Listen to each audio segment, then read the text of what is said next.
with me on the council's goals that were established last year, where we are today, what the next steps need to be in order to continue closing these out. We've also then synopsized all the city council members' suggested goals for the next year.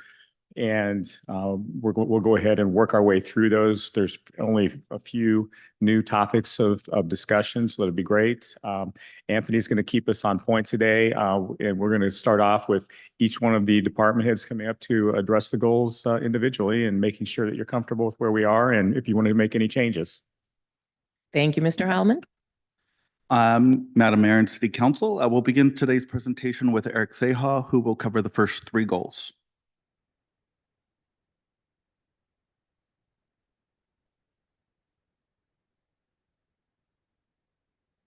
Can you speak up just a little bit? We have a hard time. Thank you. I'm not even on. That'll help a lot. All right. Our first goal to recap is the Cal State University Palm Desert campus. The city, along with a number of valley-wide organizations, created Priority 1 Coachella Valley in hopes to advocate for the development of that campus. We were quite successful in securing $79 million of state funding for new building improvements at the site. What is going to be built next will be a student services center. Be about 2 stories tall, about 40,000 square feet. It'll host the library for the campus, as well as a number of student support facilities. The city manager, myself, and 2 council members have been appointed to a student services building advisory committee, which has kind of guided efforts towards the design, the location, and some of the offerings that the new building will host. This student service building was approved by the Board of Trustees with Cal State University in September of 2023. They're working on the construction drawings now, which will have to be approved by the State Architect's Office before they commence on construction.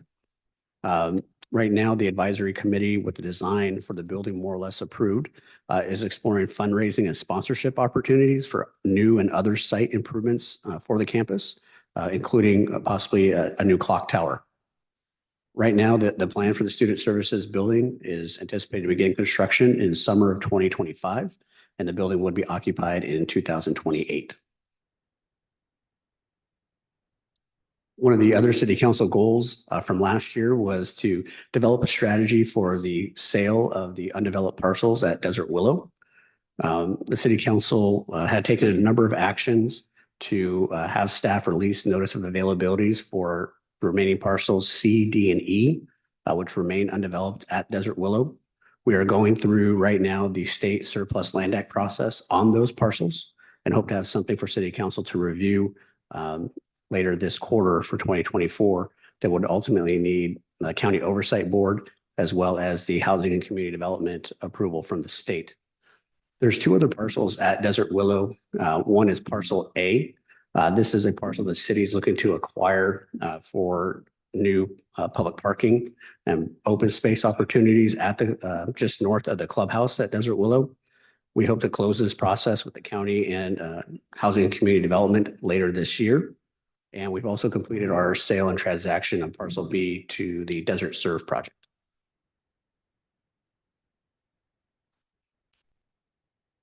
There's a separate goal for business recruitment to look at a plan for how we entice and bring in new retail and entertainment opportunities to the city, particularly to expand on already our unique shopping offerings, such as El Paseo and other large format shopping centers.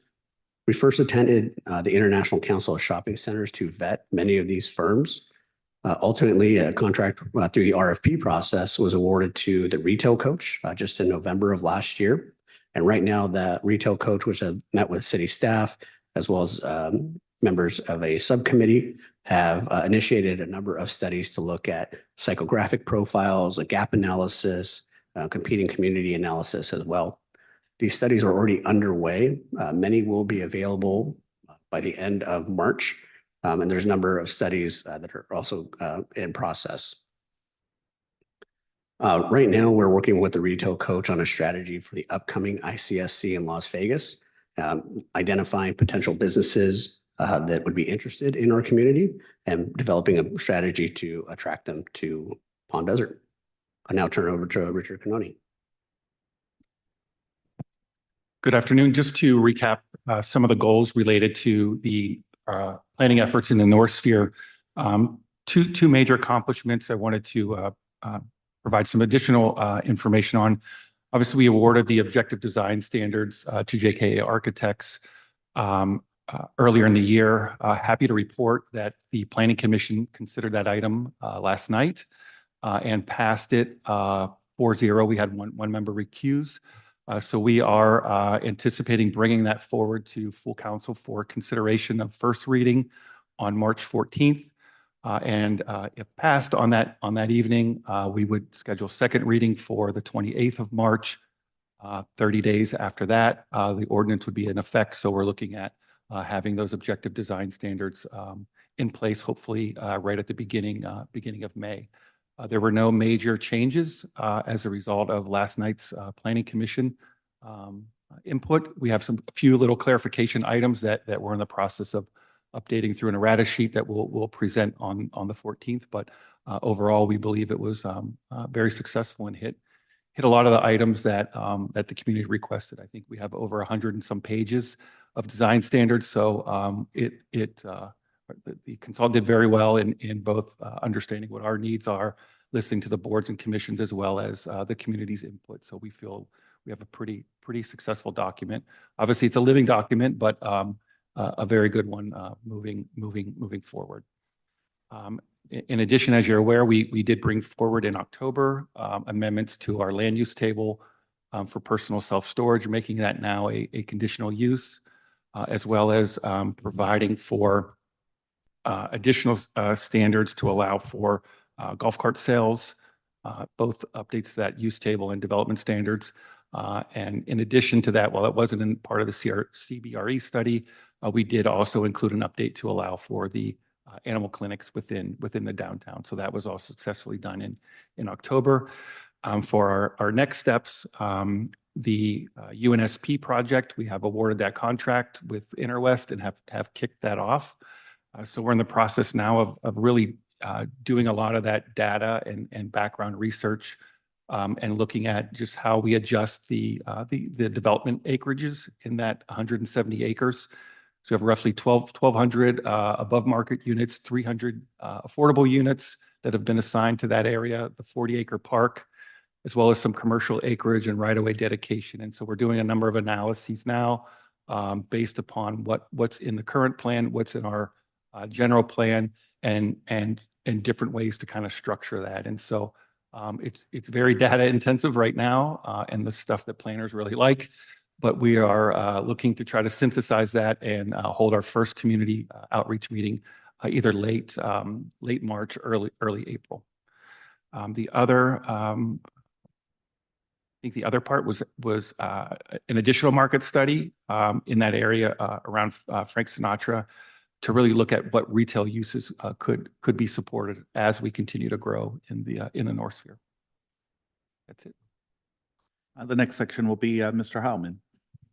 Thank you. With the mall redevelopment, obviously we did close on the property last year. We've been holding frequent conversations with Pacific Retail Capital Partners. In fact, Eric met with them yesterday at a conference to discuss where they were with the process. And at this point, staff has been going down a couple of tracks. The first one is there's a lot of deferred maintenance that needs to be addressed under the agreement with all of the landholders and building holders at the mall. So they've put a new team in place and are aggressively working on that list, which is good news, to make sure that it stays in as good shape as possible.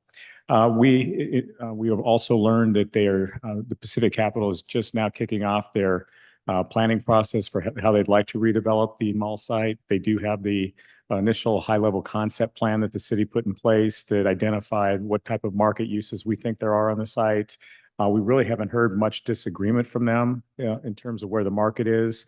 However, some of the new proposals that are new uses such as housing, that sort of thing, they are kind of warning at this point that the market is not robust due to the interest rates. So we're continuing to work with them on what that would look like when the market actually catches up to them. So I would anticipate later this year that we'll be able to have better information for the council where they're heading.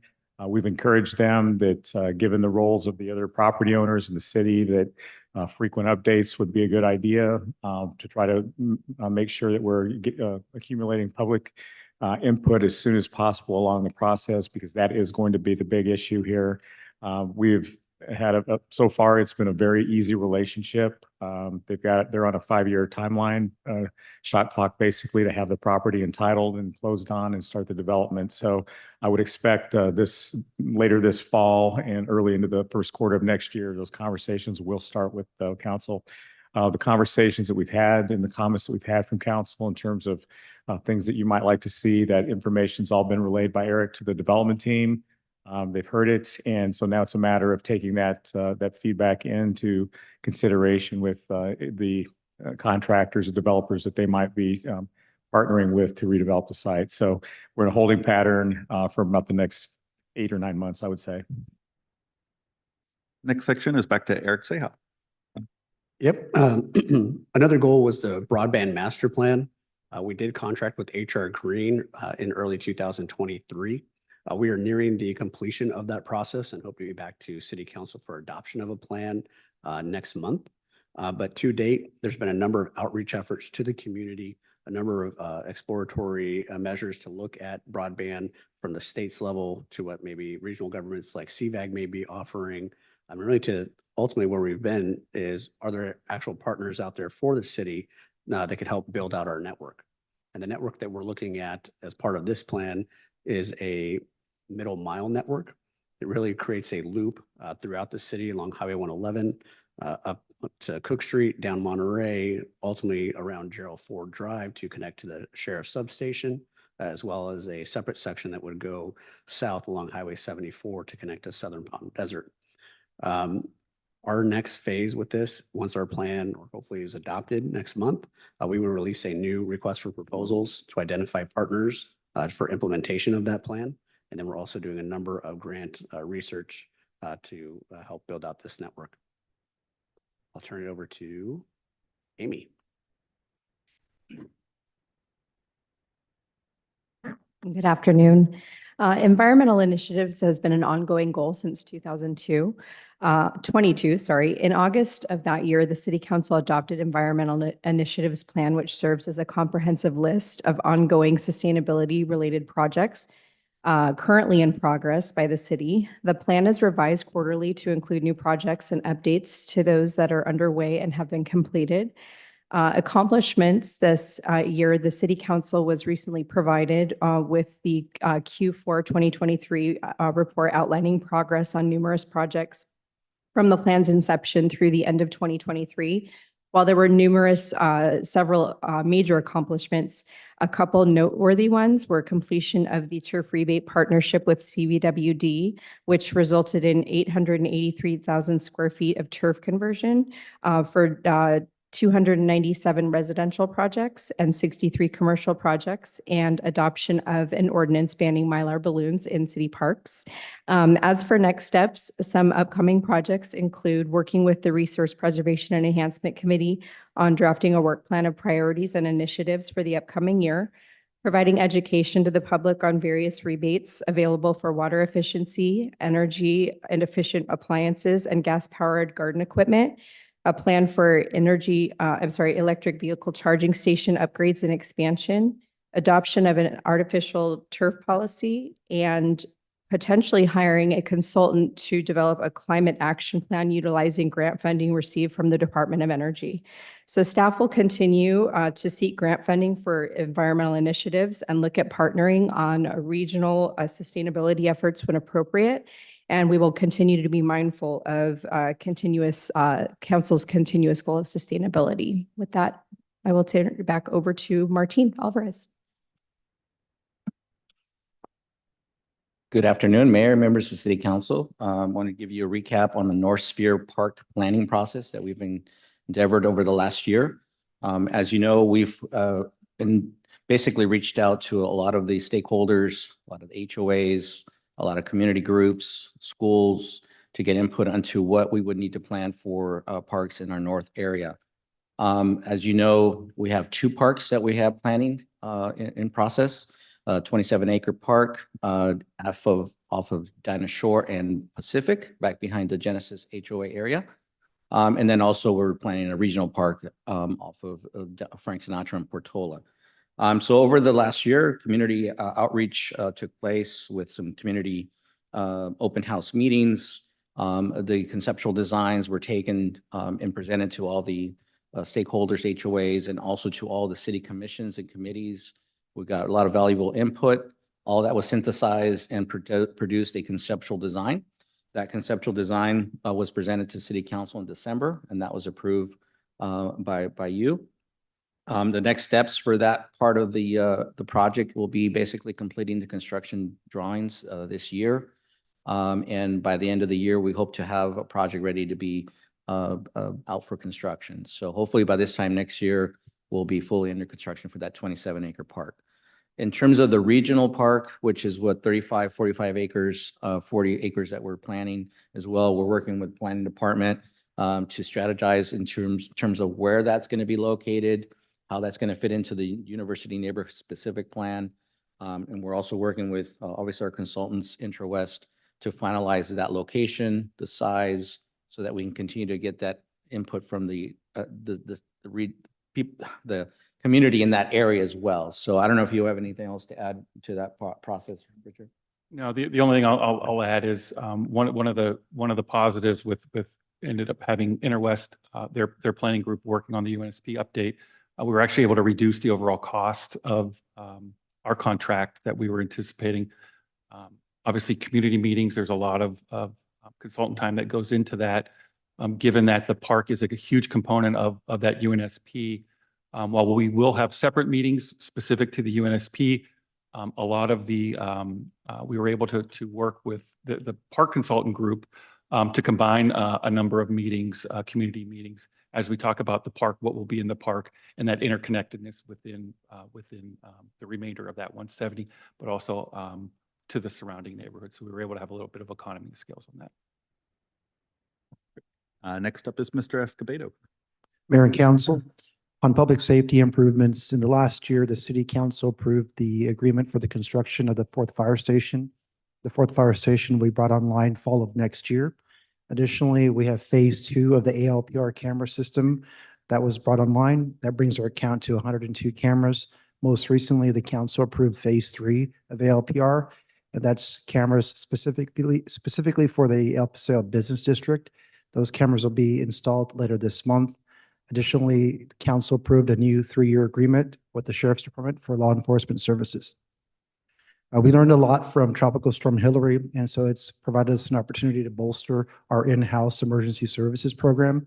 We've been in the process of increasing our communication, both the tools and the outreach to residents, and then procuring equipment on hand so that we can have that ready to go should another incident happen.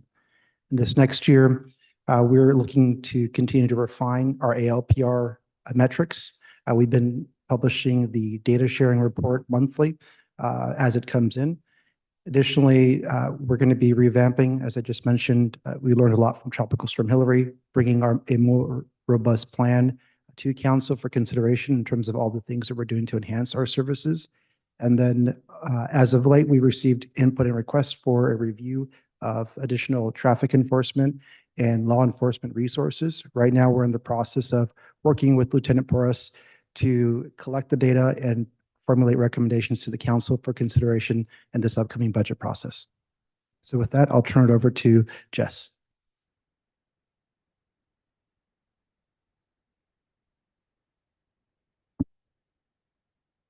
Good afternoon. I'm going to recap the 2023 active transportation projects. This goal consists of 3 principal ATP projects that we're working on. 1, PD Link, Walk and Roll PD, and also our Haystack traffic calming project as well. Some of the accomplishments this year, we completed conceptual plans for Walk and Roll phase 2, commissioned the redesign of various aspects of PD Link phase 2, held community meetings to receive input on the Haystack traffic calming project related to the redesign of the project, we began the conceptual plans of Walk and Roll Phase 3, which Phase 3 relates more to the pedestrian facets of the project. Coming up this year, this next phase, we want to commence the construction of Monterey, Fred Waring, and Haystack Highway 74 intersection modification. That project dovetails in with the Haystack traffic calming project. We plan on commencing with that project in the next 8 to 10 weeks with some lead time on some key materials. Also, we are going to finalize the redesign and commence on the construction of the Haystack Road traffic calming improvements Phase 2 projects, which includes considering alternate bike lane design and pedestrian crosswalks. The redesign is expected to be complete in April. We want to bid that in April and award in May. We expect about a 6 to 8 week construction process with that. So we want to start at the beginning of summer and complete that by the end of the summer. Next, we have finalizing the progressive design build and also release the RFP for Walk and Roll Phase 2. As I mentioned, we completed the conceptual designs for Phase 2. The RFP will be finalized and bid next month and awarded in April. Once we put the RFP and have that go out for the design and construction, that's going to be design build. We'll have better, more finite timelines and construction costs for that. We'll also be continuing to look at grant opportunities through RCTC, through Safe Streets for All, a lot of those that are opening right now in February in the next month to really start applying for. And then finally, with finalize the design of PD Link Phase 2 project and get it out for construction. That had a redesign as well. We expect that to be done by early April. We want to bid that out in April as well and start construction in June in the summer and work around the high season areas. We have SB1 funds of 1.3 million for that project already in place. So we'll be using that through that. And then also concurrently, we'll be working on Phase 3 of Walk and Roll as well, the conceptual, and working through that in the next couple of years. So with that, I think that's the main update. Madam Mayor and Council, with that, that would conclude staff's presentation on the update to the 2023 goals. Now would be a good time if you have any clarifying questions regarding the accomplishments or next steps before we move on to the candidate goals.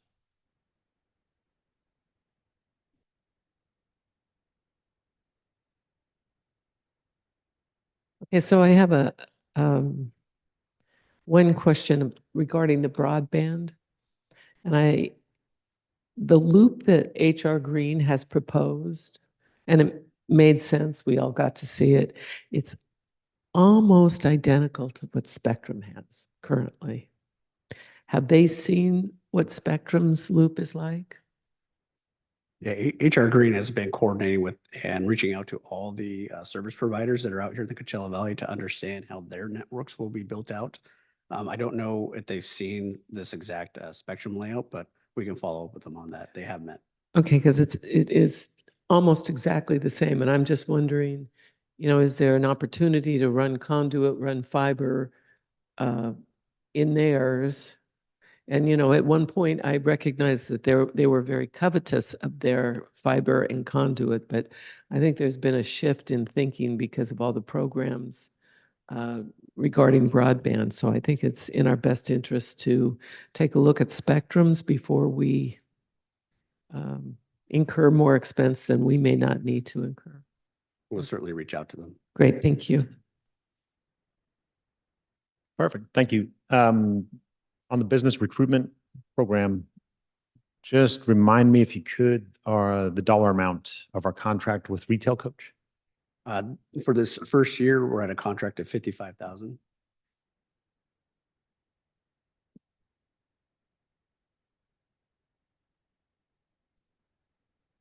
I have a quick question on that as well. At ICSA, I was really impressed with a lot of the services that Retail Coach promised. Are they keeping up with the live updates and the regular phone calls and the online process that shows the metrics?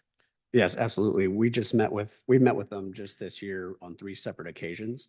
And they'll be out here next week for a tour of the city to meet again with staff. Wonderful. And I also think that, or I believe that they mentioned that they were committed to doing a presentation directly to council once or twice a year. Is that something that's on anywhere on the timeline? We're working to get that scheduled. Okay, perfect. And I have a question for Amy. If you can just quickly repeat the stats on the water savings and the households. I know that that's very important to the community.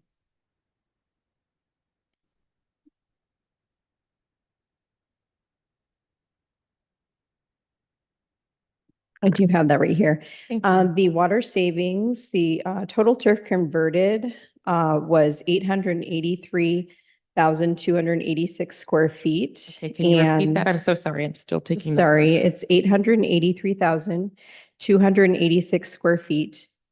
And it was 297 residential projects and 63 commercial and HOA projects. And the estimated gallons of water saved was 51,681,000. That is incredible. I know that one of the HOAs also mentioned that with their savings, they were able to avoid an increase in their HOA costs for that year. So thank you to everyone that was involved in that program. And I think that was it for my questions. Do we have any other questions that may have popped up since? Okay, wonderful. Do we have any public comments? No public comment, Madam Mayor. Okay, so at this point, I believe that we now go back to closed session since we are not taking any actions. No, Madam Mayor. We'll move on to the 2024 candidate goals. Oh, I'm sorry, I skipped ahead. I was excited with all of the questions and the activity going on. Okay, I would love to proceed now to item 2A, the goal setting session. Who will begin that? So for this portion of the presentation, we'll hand it off to each of the council members to briefly discuss the candidate goals that were proposed. And we'll begin with Councilmember Kelly. Turn on mic. First, a huge thank you to staff for everything we have just heard, which has been quickly synthesized, but embraces a huge amount of work and initiative, highly responsive to what the council articulated as goals last year. And thank you. We are at what I will call a generational crossroads. As a council, we inherited key assets that have defined Palm Desert and contributed to its revenue. El Paseo, the mall, Desert Willow, JW Marriott. As we've heard from this presentation, it's become essential to refresh and reimagine those assets to keep them vibrant and relevant. And part of the business as usual we are currently engaged in, which is not part of this list, is re-examining the downtown zoning as it impacts El Paseo. We're only going to get one shot in this generation getting that refresh and reimagination process right. And it will define the extent to which Palm Desert remains such an attractive place to live with solid revenue sources.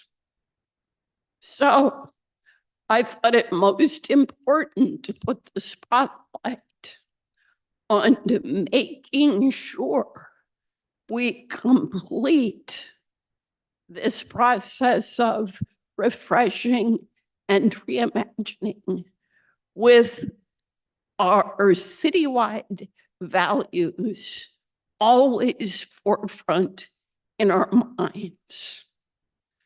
What are we doing by way of environmental initiatives? The mall presents so many opportunities to get that right, potentially with a microgrid and other environmentally friendly initiatives. What are we doing on each of these fronts to assure we make progress in diverse transportation alternatives? That applies to our downtown zoning. It certainly applies to the mall, where there's the potential for a new transportation hub that might connect to commuter rail and become a new focal point for transit.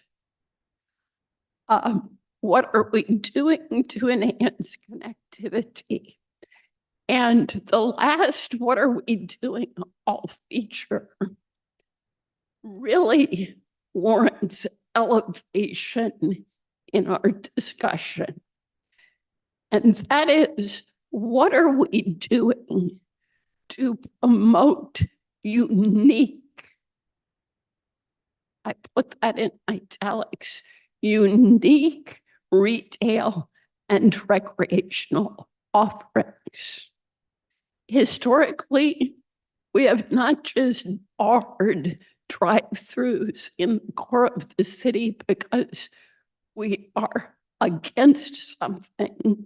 We have barred them because we want to create space for the development of unique local retail and recreational and dining opportunities rather than just becoming any town USA strip malls. This strikes me as a key time to have that goal sharply in focus, because with the new collaboration between CSUSB's entrepreneurship program and the iHub, we're incubating local entrepreneurs. So I do want to underscore that goal.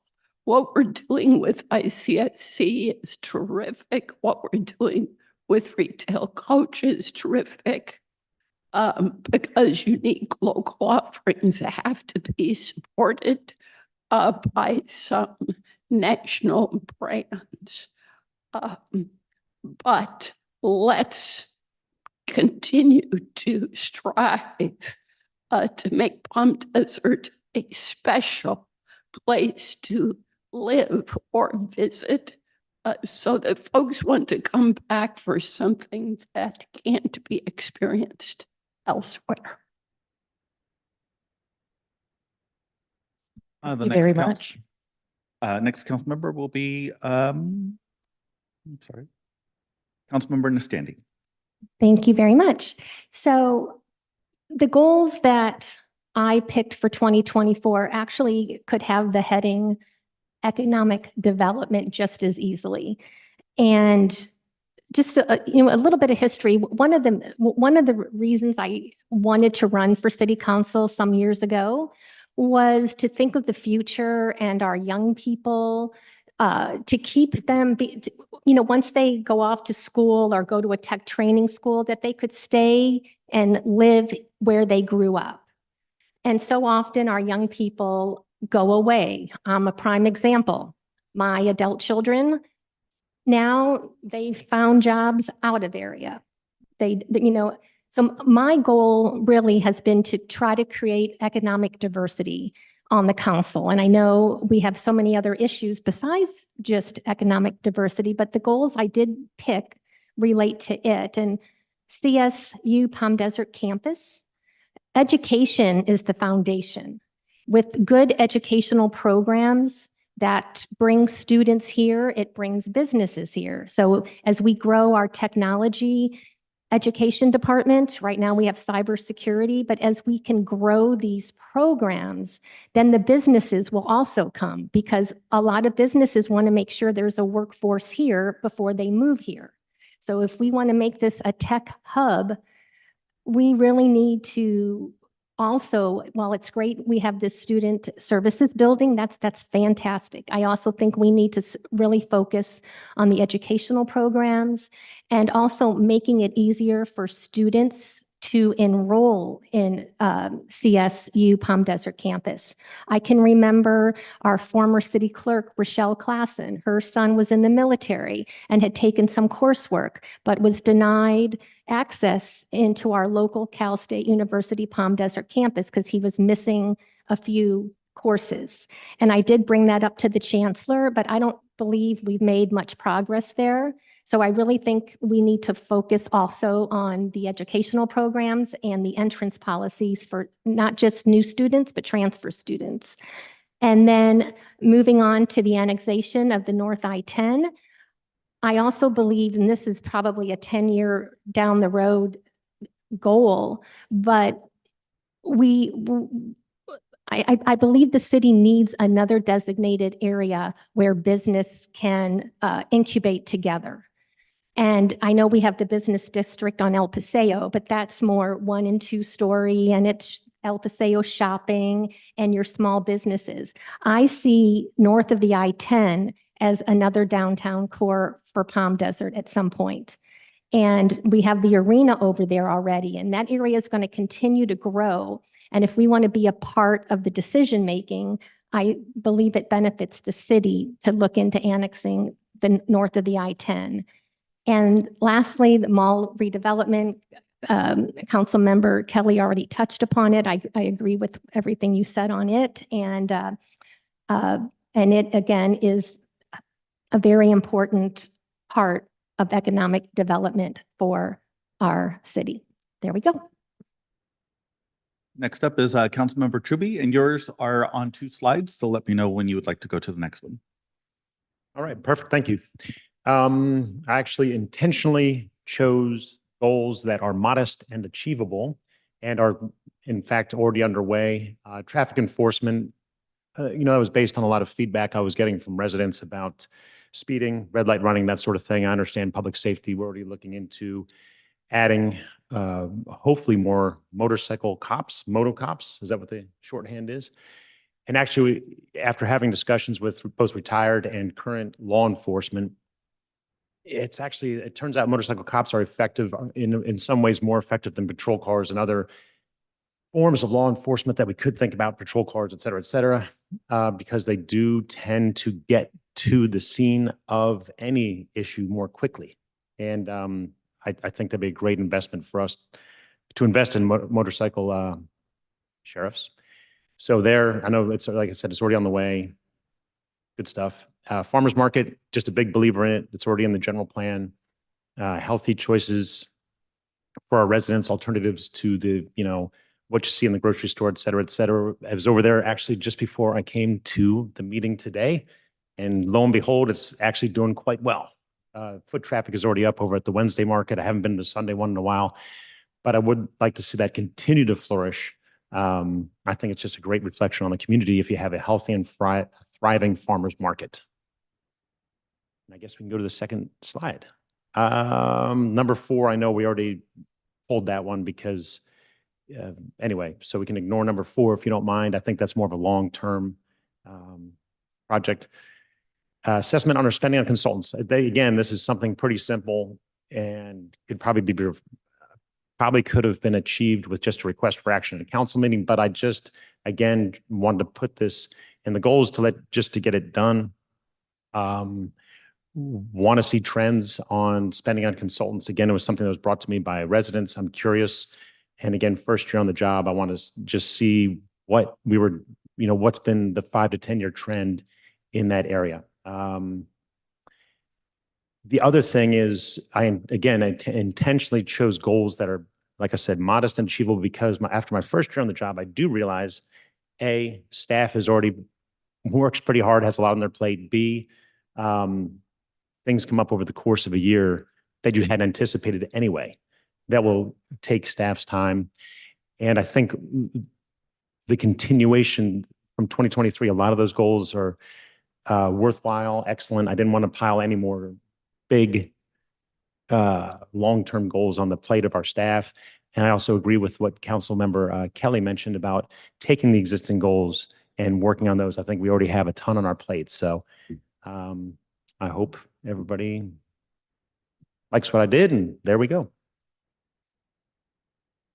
Next up is Mayor Pro Tem Harnik. Thank you. And I would ask that if you go to my second page, please, because my number one priority came to me late in the game.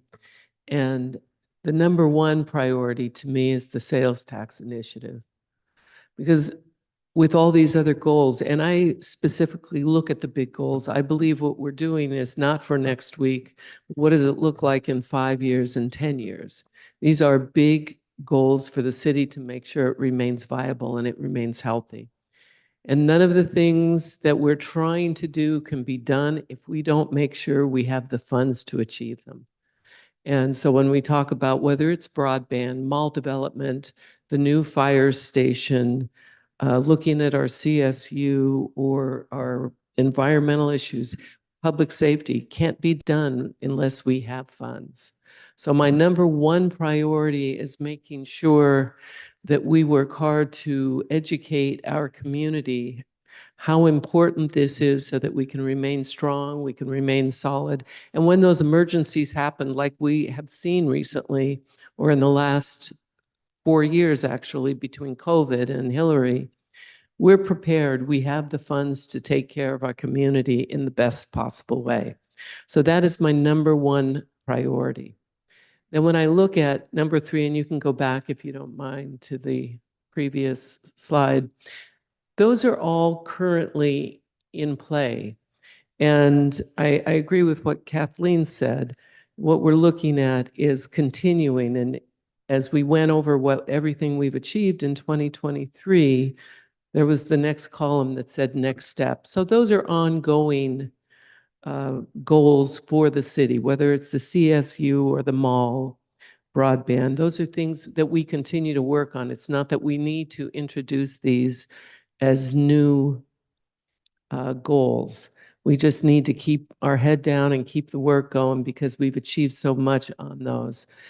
We do need to, I believe, when we look at that little tagline about Palm Desert, our values are constant, our vision evolves. We do need to refresh and take those goals and they need a little evolution so that we remain relevant. And when I look at some of the things that have occurred, and we talk about economic development, and I put the justification, and that's easy. Where does our money come from? It's from sales tax. So let's take a look at the image of the city too. And one of the things when I talk about research possible motivators or incentives, what I'm looking at is we had a real estate owner on the southwest corner of Monterey and 111. And it's an image corner. And throughout the valley, it has one of the highest average daily traffic counts throughout the valley. And we have a business there that is not exactly aligned with the Palm Desert vision. So how would we motivate a real estate owner to put something that would be more in aligned with the vision? What we want to, when we talk about offering unique experiences and offerings to visitors and to our residents. And I think we missed an opportunity there, but we had no tools in place to make sure we did our best work there. So I think those are those things that we need to look at carefully if we can motivate people to put things in this community that are more aligned with this community's vision. When we talk about health environment, I think we dodged a bullet when we were able to turn away that Raising Cane's, which was not going to be a great asset to our community for a number of reasons. It does allows for unique offerings, hopefully somebody coming up with some wonderful restaurant, but it also doesn't have cars sitting polluting our environment. So those sorts of things we need to continue working on. And can we flip up to the next one? The park initiatives, I mean, we're still working on those, but I just can't, it's difficult to emphasize how important the parks are to our community, to our families, to the quality of living and the quality of place. So that's what I have. And Mayor Quintanilla. Thank you very much. My goals were reiterated and already discussed by my colleagues. And can I address one of the comments made by my peers earlier, or would you like us to continue? In regards to Cal State and the admissions, they fluctuate depending on enrollment of whether they will allow somebody to come in with 60 credits or 45 credits. So that may have been in the shift of where that was and how it fluctuates. So just one of the thoughts that came up on that. So continuing with Cal State, finding how to reach out to different partners within Cal State and how we can establish different relationships and strengthen existing relationships. And one of the new priorities that that came about was in response to the storm. How can we improve the services and the preparation that we can give to our residents? We already have in different spaces the CERT training, and I would like to see if we have perhaps with some of the FEMA funds, if there's anything left over, to be proactive and reach out to different community groups or HOAs. So if we should have a future event, we would have more people on the ground that can be responsive. Thankfully, it was mostly flooding in one area, but we don't know what could be ahead. And I know that we are essentially at the mercy of the county's emergency response system. So clearly, this would be an ongoing, long-term opportunity. And so I think that is something that's feasible if we explore different funding sources. I mean, this is quality of life, this is well-being. There's a lot of benefit to that. And the other goal that I had is something that a lot of residents have mentioned, that they have struggled to find information, and when they hear it's on the website, it's not necessarily easy to navigate or not easy to see if they're looking on their phone. A lot of folks don't have a home computer anymore, and their cell phone is their primary device to access information. And I believe that some of these changes are already in progress from what I have seen in a recent report, that the Discover Palm Desert shows regional activities and concerts that are in Indio or events in Palm Springs, but not necessarily any of the things that are going on here. For example, art exhibits at the Galen, or perhaps some more of the regional things as we talk about Palm Desert having a unique character and what sets us apart. That would, I think, be a place to feature it. And I'm, again, not sure who maintains it, if that's an external vendor, but to have streamlined communication between our staff and who maintains that to continue to show what makes us different. The Palm Desert app, I love telling folks how to report, how to engage. I mentioned that the calendar feature is not so easy to see. And again, it's a matter of who maintains it. It's a question on ADA. And Some folks like the bright side, others don't like the bright side.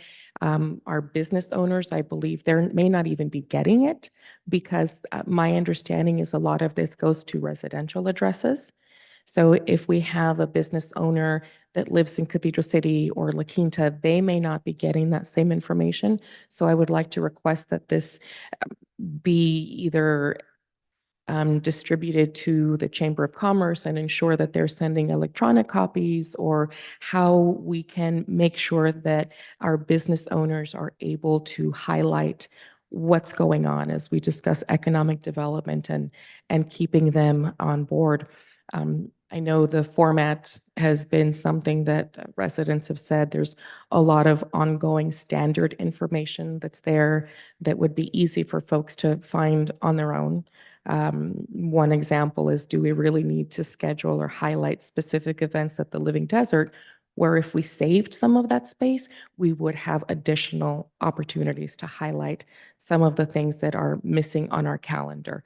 So again, I know that these are ongoing challenges. I know part of this is Granicus and how to maintain the security of our website and how we integrate it. So again, this is long-term, not necessarily anything that needs to be specifically accomplished during 2024, 2025, but an ongoing evolving process of how to streamline that communication.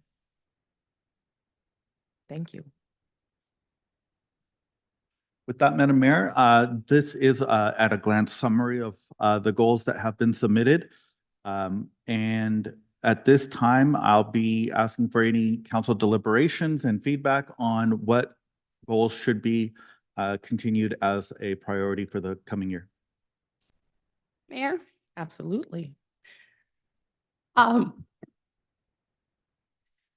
We have touched upon just about all of the existing goals in our comments.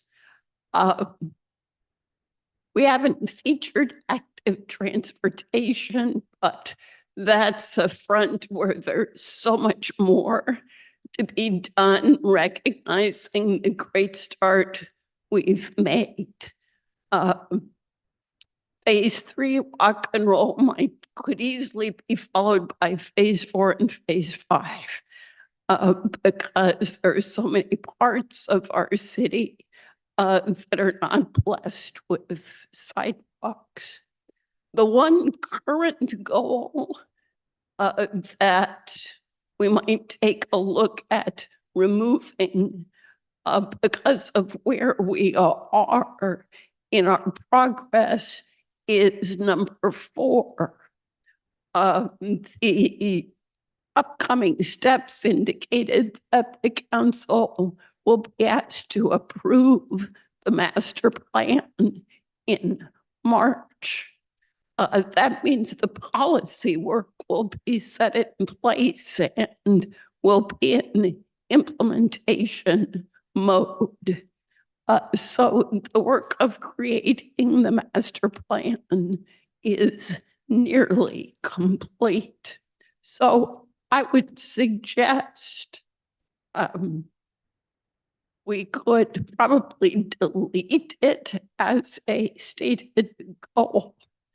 Looking at the new topics colleagues have raised, they're all terrific, and I embrace them all. I appreciate that they've been brought forward. I would suggest that most are akin, as Councilmember Drupy suggested, to a request for action as opposed to an overarching goal.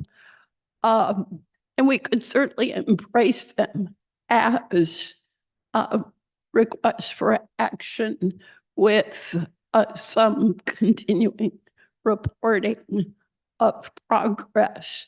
The issue that Councilmember Harnick raised about the sales tax is, of course, exceedingly timely and critical for all the reasons she described. So it might warrant including that in our all-encompassing goals in place of the broadband master plan. Because so many of the existing goals are ongoing, I don't know if this is a year in which, the typical straw polling is really called for. I would suggest the approach I just described.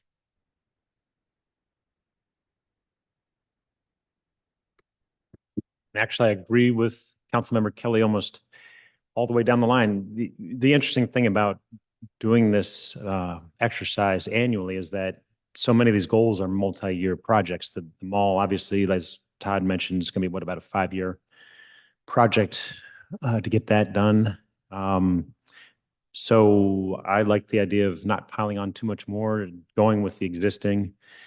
And yeah, I can't think of too many things here. The annexation north of I-10, again, that's going to be a 5 to 10 year project probably, right? So I concur with former Mayor Kelly. And I would probably just go ahead with most all of these. I can't think of anything to pull besides, like you mentioned, the broadband. Thank you. Yes, and this is more for the city manager. So in terms of staff's time, is there an opportunity to add more than just the sales tax initiative? If there was time, that's my question to start here. I think there's always the ability to structure that if there's more time. That the things that aren't on the list that of course last year we went through this process and then we added taking over the library. So I don't want to kind of go too fast and forget about the amount of huge logistical work that's taking up with staff time as well. But I think that the comments are right on point. I'm looking at what the new potential goals are, and many of them kind of lend themselves to study session when it's ready. The annexation north of I-10, and I can run through these quickly just to.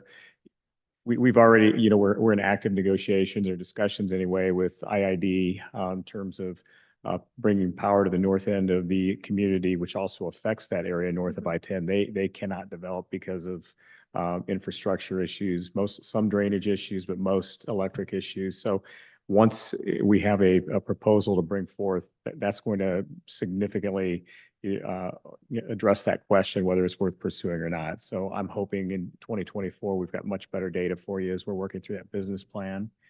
I don't know what to do on the spending on consultants. I get where Councilmember Truby's coming from. We could, one thing I used to do in my last position is just bring forward a end of year report, almost like Anthony, the fire drill he just put together the last 2 days to answer that question on the consultants, primarily because there's so many one-time projects here. And the philosophy of this city has been, we don't staff up full-time positions ongoing for one-time projects. So we could certainly do an end of year report for the council on that, easy enough. And I will further reiterate that as we're going through the budget development processes, there are contracts we're going to be recommending not re-upping this next year too that had been ongoing as well. So those will be something that we bring up to you in the goal set, or the budget process to keep the eye on that. But I think it's a worthwhile exercise and easy enough for transparency purposes. I'll skip the STR, only the sales tax initiative. Obviously, I agree with Kathleen's comments on that being a goal for this next year. Veronica's got some slides ready in case we have any questions on why. And then the resident emergency response, again, probably subject to a study session.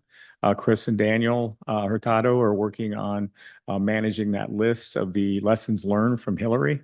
And where you're going to see, for instance, the street sweeper on your next agenda, which is something that a huge hole from cleanup efforts that we saw. And we're continuing to work the list, work the communication initiatives. So we're happy to update you on what changes we're making internally and the training that staff's getting. And as far as the streamlined communication, I'm sure we can get Eric Seha and Thomas to come forward and talk about some of the new ideas that they're looking at implementing and the feedback that they're getting in a study session. So I think we can address all of these in very quick study session items if you like. And the only one with north of I-10, when we're ready and have a better information for you to spend your time on that issue, we'll be ready. We're anxious. Chris gets asked about it weekly, so we'll be in to see you as soon as we're ready to go. Well, thank you very much. You answered my question, and it was directed towards the annexation. So I'm glad, but then I like how you went through the whole list for us. Yeah, I think that's great. And I concur that, we have a lot of gratitude to staff. We receive excellent updates. I see we've got great morale, great teamwork, and we're able to see and reap the benefits of the way that Palm Desert's internal culture has moved that forward. And we have the ability to ensure that these are ongoing or only minimal initiatives to support what we're already doing. And I concur, if these could be study sessions, that allows us to get the answers, let the community know that we listen, that we care about what they are requesting, and that lets us have more time to address some of the heftier goals that we're looking forward to. Yeah, and I would just kind of point your attention to, I appreciate you pointing out staff's effort. The annual report that we've tried to, give you a snapshot was almost 40 or 50 pages of projects they accomplished this last year. So there is a ton of work being done. The directors need to be commended for the fact, they're taking the goals, they're running with them. There's many of these that I'm just getting updates, not even that involved in anymore. So huge amount of work, coordination work on their end. And I just appreciate everything that they're doing right now to meet your expectations. So if I'm hearing the discussion correctly,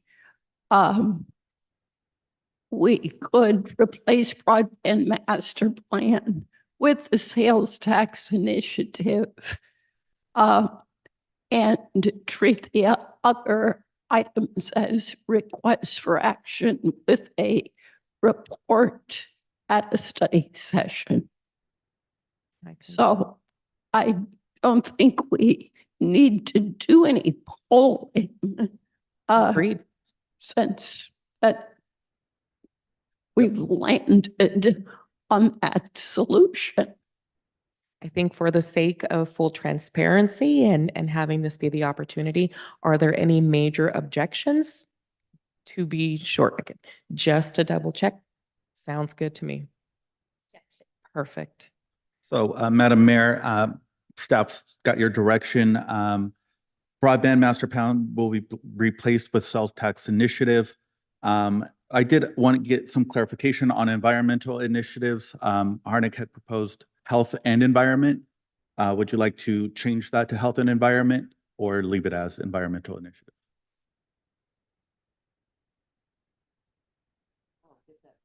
I get that option.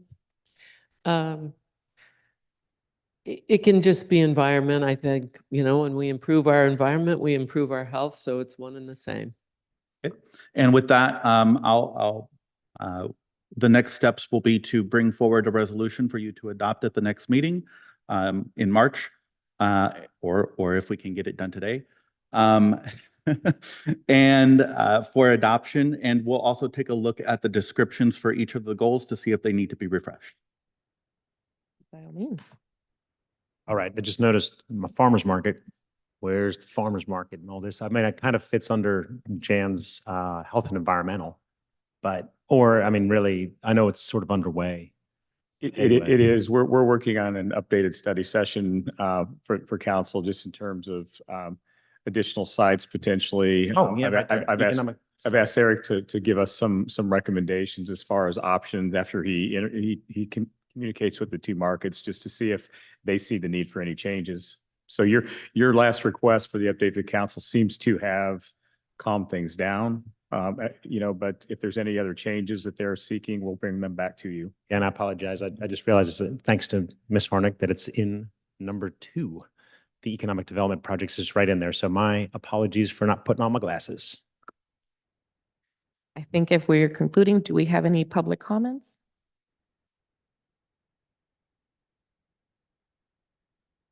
I see no public comments, Madam Mayor. Thank you very much. Since we have no public comments, we will now recess to closed session.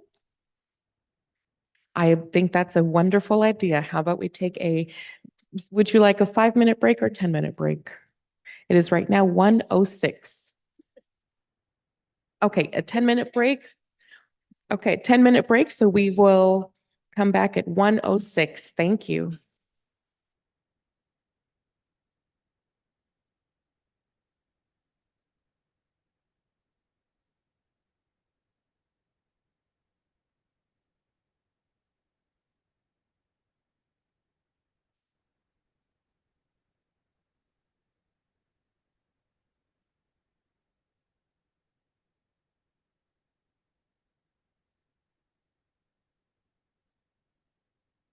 I'm well, sir. How are you today?